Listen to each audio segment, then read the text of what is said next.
Shabbat Shalom. Call Halal Yahweh Bashem Yahushai Bahashim Kodash. Double honors to the elder apostles and elder bishops of GMS, including the elders that came before them that taught us this truth. Shabbat Shalom and salutations to all the brothers out pushing the word and truth and the sincerity of the hopeful elect tabernacle of David. To the Algoath that are listening and learning, being a pillar of rest, the 144,001 the hopeful elect of Israel. I'm the brother Yashawan, back with the World War III Daily Update. Shabbat Shalom and salutations to you all. All right. So we're going to start with these nuclear missiles, okay? And we're going to look at Sarah Connor first. We're going to take a look at this particular picture right here, over here. All right. And yeah, that's we're going to try to describe this, all right, with the Bible. All right. We're going to describe this picture with the Bible. Okay, here we go. Zechariah 14:12. Come over. Wait, let me see. No, I can't get them both. Okay, anyway. Zechariah 14:12. And this, let me get KJV here. And this shall be the plague wherewith the Lord will smite all the people that have fought against Jerusalem. Their flesh shall consume away while they stand upon their feet, and their eyes shall consume away in their holes, and their tongue shall consume away in their mouth. This pretty much describes, she ain't got no tongue, she ain't got no eyes, right? And her bones are just left while she's standing on her feet. Now, if you think that they made this sequence and not know, right, that this is what they're talking about. Their flesh shall consume away while they stand upon their feet. That's this. Okay? It's pretty simple. She's standing up. Oh no, she's holding on to the gate. Okay, so this is a nuclear blast. All right. In the Bible, 2,000 years ago, they were telling you the effect. Okay. And this shall be the plague. See that plague? Right? Anyway, we went to Revelation. Is it 20? Is it 18? Revelation 18.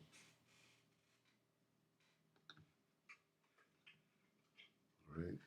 And 4. And I heard another voice from heaven saying, come out of her, my people, that ye be not partakers of her sins, and that you receive not of her plagues. Let's talk about, let me get you out of the strike zone so that your flesh doesn't melt off your skin. That's what this is, a plague. All right. Anyway, don't want to get too far away from the subject matter, but what we're going to do, right? We're going to let Dina here, where's she at, give the update. Okay. What is World War III? See, look at this. A modern World War III. What does World War III consist of? Nuclear missiles, right? Or am I making that up? This is Dina Amelia Calmetta, 1 hour ago, a modern World War III. She's going to give the update. Like 9 minutes. We'll see how far we'll go with it. All right, take it, Dina. Welcome back to the show, everybody. It's Dina Calmetta here with WW7 News. And for today, I just wanted to bring you guys a few of the top headlines that I have seen in the last couple of days. And I'd like to start with this first headline that comes from China. Apparently, they're stating that the United States is the biggest nuclear threat. The Chinese defense minister has stated that America poses the greatest danger to the world when it comes to the risks of a potential nuclear conflict. Beijing has accused Washington of making irresponsible decisions through intimidating the international community with its nuclear arsenal. The statement came in response to the Pentagon's decision to upgrade its U.S. forces in Japan into a joint force headquarters under the command of a 3-star officer, reporting to the commander of the Indo-Pacific Command. The announcement was made by the U.S. Defense Department in late July, following the meeting of the American and Japanese defense and foreign policy chiefs. U.S. Defense Secretary Lloyd Austin hailed the developments as one of the strongest improvements in our military ties with Japan in 70 years. He also said that the two sides held a separate 2+2 ministerial level meeting on extended deterrence, and that has never been done before. During the meeting, the U.S. vowed to defend Japan with the full range of their capabilities, including nuclear capabilities. Now, this is according to the Defense Secretary. On Friday, the Chinese Defense Ministry stated that Washington and Tokyo played the China military threat card to justify their move. Such actions, he said, only provoke a bloc confrontation and undermine regional peace and stability. The Pentagon's July statement did mention China's expansion of its nuclear arsenal among the topics discussed at the extended deterrence meeting. Now, according to the Chinese Defense Ministry spokesman, the U.S. poses the biggest nuclear threat to the world since it possesses the largest nuclear arsenal in the world and pursues a policy that allows the first use of nuclear weapons. He went on to finally say that these latest actions in Japan only exacerbate regional tensions and increase the risk of nuclear proliferation and nuclear conflicts. Now, on that note, and switching gears, the Belarusian president is accusing Ukraine of pushing Russia to use nuclear weapons. President Alexander Lukashenko said that Ukraine's incursion into internationally recognized Russian territory looks like an attempt to compel Moscow to use nuclear weapons, which would irrevocably damage its image globally. In an interview aired on Sunday, he warned that Kyiv's operation in the Kursk region, the largest cross-border assault by Kyiv since the outbreak of the conflict, posed enormous risk to global security. He said the danger is that this kind of escalation on the part of Ukraine is an attempt to push Russia into actions, for example, the use of nuclear weapons. Then we would Let me go back real quick. I'm going to interrupt that because I do want to bring out one precept right now. Let's look at that again. And then we'll get back to it and let a little more play. Look at that. Let's get that out of the scriptures. What is that? That's a mushroom cloud, right? Well, how does the Bible describe it? Does it say mushroom cloud?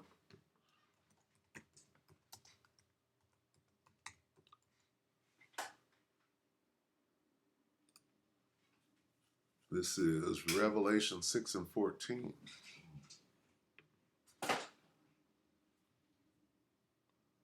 And the heaven departed as a scroll when it is rolled together, and every mountain and island were moved out of their places.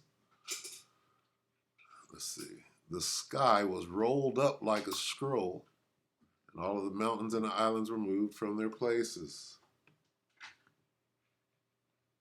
Let's see. The heavens receded like a scroll, being rolled up. Okay, that's that mushroom cloud.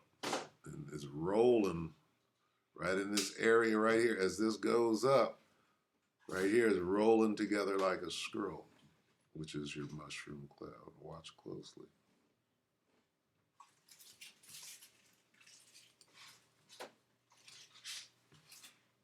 And boom, the mushroom cloud. Being rolled together as a scroll. They have hardly any allies left. There would be no sympathetic countries left at all, he said, explaining that this reaction would be based on universal aversion to the fallout that could be caused by nuclear weapons. The Belarusian president also responded to statements by Ukrainian officials that the Kursk incursion was aimed at improving Ukraine's diplomatic position for possible talks with Russia.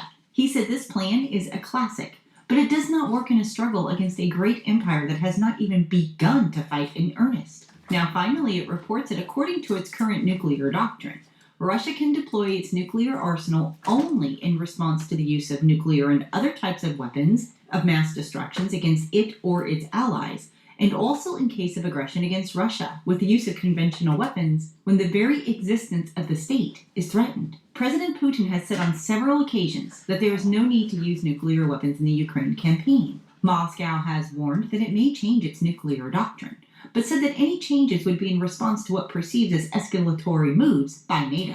So we certainly see some rising tensions between Ukraine and Russia, Russia and NATO, and definitely China and the United States. Now, with all of that being said, here is a very interesting headline from the Irish Star. Modern World War III warning as Iran strike on Israel is inevitable after assassination. Colonel Richard Kemp, a former British counterterrorism chief, issued a stark warning that conflicts involving Israel, Ukraine, and Russia could escalate into a modern World War III. Currently in Tel Aviv, as Israel prepares for a potential Iranian attack, Kemp believes a significant retaliatory strike by Iran and its Hezbollah and Houthi allies is inevitable, and the response from Israel could be catastrophic. The Daily Mirror caught up with the colonel in Tel Aviv, where he has been monitoring Israel's conflict with Hamas and Hezbollah since the Gaza war began on October 7th. Israel is on high alert for a major Iranian retaliation following the Mossad assassination of its Hamas leader. Kemp said, Tel Aviv, where we are now, is braced, as much of Israel is braced for some form of attack by Iran, Hezbollah, and maybe other groups as well. Tel Aviv is seen as being a key target of an attack, or something like it, he said. It's been very quiet over the last couple of weeks since Iran effectively announced that they're going to carry out an attack. People are staying at home. They're near their shelters. They don't want to necessarily go out unless they really have to. What do you think would happen? Okay, Iran does their strike, and it hurt. See, it doesn't take a lot to set off the so-called Israelis. It doesn't take a lot, and they're so out of control as it is, right? It's amazing that they've waited this long. So whatever Iran does, you know, these Israelis, they can't wait to use their nukes to prove their little point. And what they're going to do is they're going to start a cascading effect that is unstoppable. That's what's going on here, okay? It's not about, who's crazy and this or that. It's about what's going to happen and why, okay? So we're at the end, all right? This is what we know for sure. Israel can't wait to use their nukes to prove how bad they are, and they're completely out of control, so you know where this thing is going. After they use a nuke, somebody else will use a nuke. It's just going to spiral right on out of control. Why? Because Israel, right? Israel is going to lead everybody into this, right? Which they're doing right now, right? It's not the Arabs, right? It's nobody other than who? The Edomites, starting with Amalek, right? I'm not even going to finish this. Go back and watch it. And we already know what's going to happen because we know what the Bible says, all right? Wow, look at that. Okay, so she goes into what she believes, right, is going to happen, but she can't break it down, not the way the men of the Lord can, right? We already know what's going to happen. What was I going to get?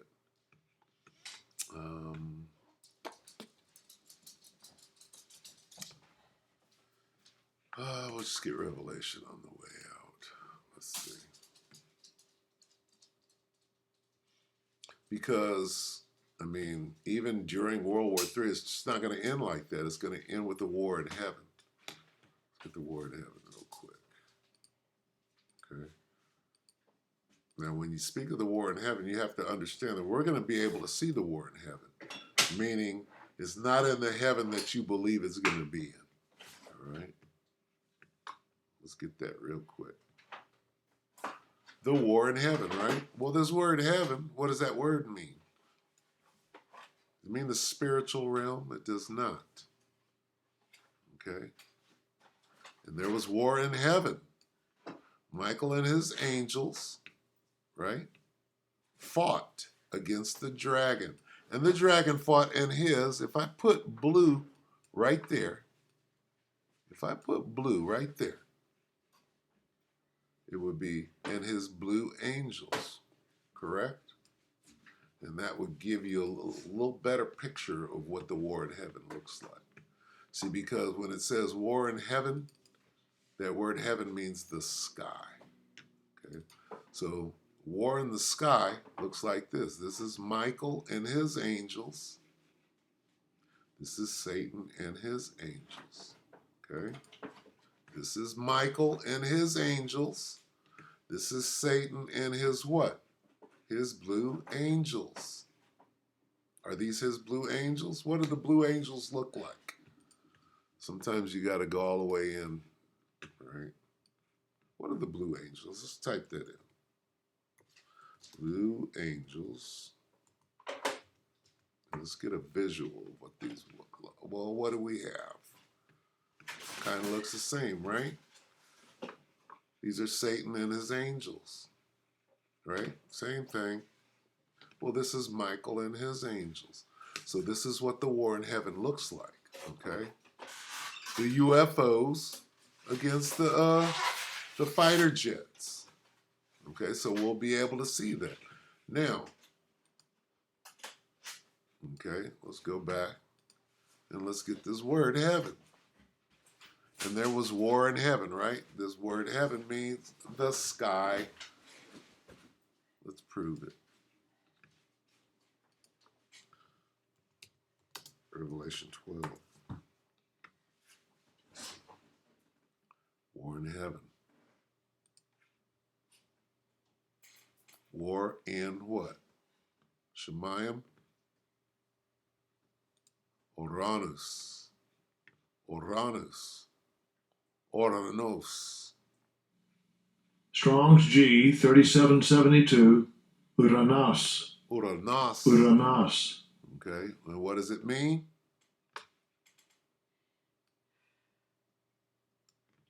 The region where the clouds and the tempests gather. That's the rain clouds. Where the thunder and lightning are produced. What's that? That's the sky. That's not the spiritual realm. The vaulted expanse of the sky with all things visible in it. Not the heavenly realm, heavenly being, and other. See, the region above the sidereal heavens, the seat of order of things, where the Most High sits, right? It's not this one, where God dwells and other heavenly beings. That's a different level of heaven. But this level of heaven is talking about what? The air, the sky. Okay? All right? The sky. All right? And what does it look like? It looks like this. Looking at this war in the sky, looks like this. There's the blue angels, or Satan and his angels. And that's Michael and his angels. This is the understanding. So there's no way that Dina can break that down. You understand? She don't know that. Right? She doesn't understand. Who is the rider on the white horse? It's the one that she would call Jesus, who is not Jesus, Yahweh. But what is the white horse? This is the white horse. Okay? You got to be able to put these things together through the Spirit, and these things are spiritually discerned. So if the Most High is not dealing with you, there's no way you're going to understand. Anyway, we'll end it right there. That's your World War III Daily. You get in there. See, she starts spouting her religion in there, and this thing isn't about religion. It's about the facts. It's about what's actually going on the ground and being able to break it down. And in order to break it down, right, let's go back here real quick, okay? Because these chariots, the chariots of Israel, which you ignorantly call the UFOs, right, are intrinsically connected to the end of this thing. Were they there to All right? If the world is going to end in a nuclear exchange, what is this? Unidentified object does what to a missile? It neutralizes it. These are the angels, right? Michael and his angels are in control of the sky. So when somebody shoots an ICBM, guess what? Who determines whether it'll hit its mark or not? Or guess who can change the trajectory of this missile to go exactly where they want it? I'm going to watch this real quick, okay? And let me qualify the brother. GMS in room, Lions on fire. 14 hours ago, this is his video. The angels control the nukes. Must see. All right, so we're going to watch this real quick. This particular angel of these three is going to come down and sabotage, interfere with this missile on its way. Oh, that's CGI. Fuck you. So, what have we here?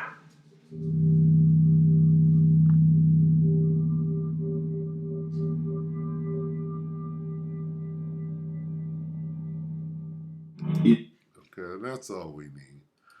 All we need to let you know who's controlling these skies. Okay, who's up there and doing what? Dealing with World War. How's World War III going to end?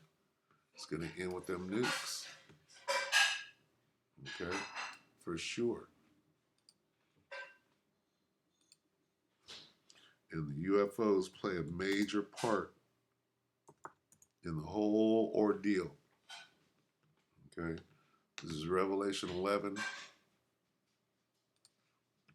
We're going to start at 12, I believe. We're going to start at 12. And they heard a great voice from heaven saying unto them, come up hither. How are they going to come up hither? They're going to come up hither into one of these. Right up into it. Come up hither, right? They're going to get beamed up. And they ascended up to heaven in a cloud. What is a cloud? There's your cloud right there. The clouds of heaven. He's coming back in the cloud. Everybody knows that Jesus is coming back in the clouds, right? Well, there's the cloud. Right? There's the mountain. She'll be coming around the mountain. All right? They heard a great voice from heaven saying unto them, come up hither. And they ascended up to heaven in a cloud, and their enemies beheld them. And the same hour was there a great earthquake. What earthquake? That's the missiles hitting all over. And the 10th part of the city, what city? Babylon, the great city, which is America, fell. And in the earthquake, with those nuclear missiles, were slain of men 7,000. Everybody died in America that didn't ascend up into this cloud. Right? And the remnant were affrighted and gave glory to the power of heaven. So this thing, I mean, in order to understand what's going on, is deep. Right? If the Most High is not dealing with you, you're going to, it's foolishness unto you. Oh, he was talking about UFOs and just, right?